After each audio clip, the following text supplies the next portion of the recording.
Her er Emil, han har sit sværd med. Han er en rigtig modig kriger. Nu skal I få se, hvad han lige har slået ihjel. Et farligt uhyre. Pas på. Hvad er det? Prøv at gå lidt væk fra skyggen. Nej, det er den lille muldvarp.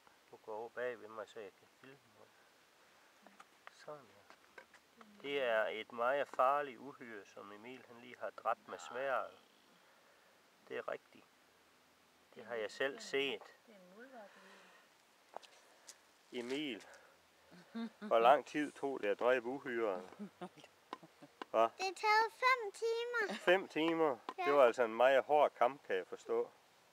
Okay. Der er en tissemør, der spiser. Er det? Okay. Jeg ved ikke rigtigt. Jeg synes måske, det er lidt synd for uhyre.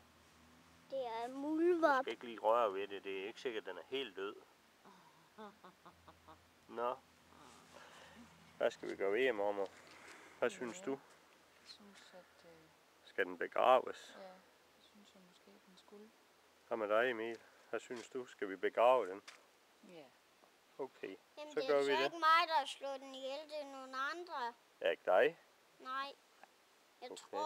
tror faktisk, det er et eller andet ondt flyv. Jeg tror, det er en kat, der har taget den. Okay. Jeg tror, det er en mis, der har taget den. Vi må nok hellere begrave den, tror du ikke det? Det må være det inde i Karens have, måske. Så vi vil stoppe herfra, så vil vi finde en skovl, og så vil vi holde en begravelse. Okay? Tak for det, Emil.